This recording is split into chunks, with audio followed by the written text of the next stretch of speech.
Hi friends, కొద్ది రోజుల్లో జరగనున్న ఐపీఎల్ రిటెన్షన్స్ ఇంకా మినీ ఆక్షన్ కొరకు టీమ్స్ అన్ని కూడా జోరుగా ప్రిపేర్ అవుతున్నాయి. ఐపీఎల్ లో ప్రతి ఒక్క టీం వాళ్ళ పర్స్ వాల్యూని చెక్ చేసుకుంటూ ప్లేయర్స్ ని రిలీజ్ చేస్తారు. ఐపీఎల్ 2024 మెగా ఆక్షన్ కారణంగా కొంతమంది ప్లేయర్స్ ఎక్కువగా కొనుగోలు పోయారు. అయితే ఈసారి ఐపీఎల్ లో ప్రతి టీం కూడా గత సీజన్ ఆక్షన్ లో ఎక్కువ డబ్బులు పెట్టి తీసుకున్న ప్లేయర్ ని వదిలేసి తిరిగి అదే ప్లేయర్ ని ఈసారి జరగబోయే ఆక్షన్ లో తక్కువ డబ్బులు పెట్టి కొనుగోలు చేస్తారు. అలాంటి ప్లేయర్స్ ప్రతి టీం నుంచి ఒక్కొక్కరుగా ఉన్నారు. చెన్నై సూపర్ కింగ్స్ నుంచి మతీషా పాతిరానా గత ఐపీఎల్ సీజన్ లో 13 కోట్లు పెట్టి తీసుకున్న ఈ ప్లేయర్ ని సిఎస్కే వదిలేసి మళ్ళీ తిరిగి టీంలోకి తక్కువ ఖరీదుకి కొనుగోలు చేసే అవకాశం ఉంది. ఢిల్లీ క్యాపిటల్స్ నుంచి టీ నటరాజన్ గత సీజన్ లో 10 కోట్ల 75 లక్షలు పెట్టి తీసుకున్న ఈ ప్లేయర్ ఢిల్లీలో కేవలం ఒకే ఒక్క మ్యాచ్ ఆడి ఒక్క వికెట్ కూడా తీసుకోలేదు. గుజరాత్ టైటాన్స్ నుంచి రాషిద్ ఖాన్ గత ఐపీఎల్ సీజన్ లో గుజరాత్ టైటాన్స్ రషీద్ ఖాన్ ని 18 కోట్లకు తీసుకుంది. 15 మ్యాచ్ల్లో కేవలం 9 వికెట్లు తీసుకున్న ఈ బౌలర్ ని వదిలేసి తిరిగి మళ్ళీ తక్కువ ఖరీదుకి తీసుకునే అవకాశం ఉంది. కోల్కతా నైట్ రైడర్స్ నుంచి వెంకటేష్ అయ్యర్ ఈ ప్లేయర్ ని కేకేఆర్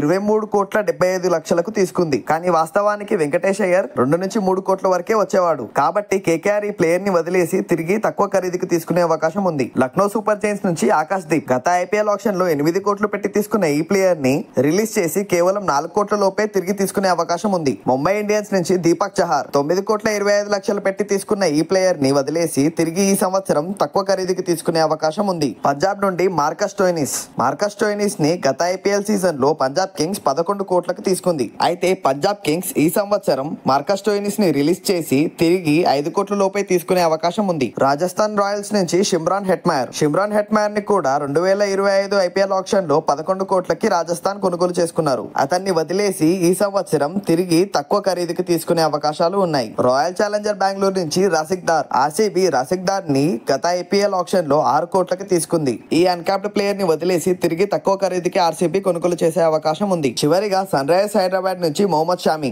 ఐపీఎల్ 2025 ఆక్షన్ లో మొహమ్మద్ షామిని సన్ రైజర్స్ హైదరాబాద్ 10 కోట్లు పెట్టి తీసుకుంది. కానీ తన ఫామ్ కారణంగా మొహమ్మద్ షామి చాలా పరుగులు ఇచ్చాడు. ఎస్ఆర్హెచ్ మొహమ్మద్ షామిని రిలీజ్ చేసి తిరిగి ఈ సీజన్ లో తక్కువ ఖరీదుకి తీసుకునే అవకాశం ఉంది. ఫ్రెండ్స్, ఇలాంటి మరెన్నో ఐపీఎల్ వీడియోస్ కోసం మన తెలుగు క్రికెట్ అనలిస్ట్ ఛానల్ ని సబ్స్క్రైబ్ చేసుకోండి.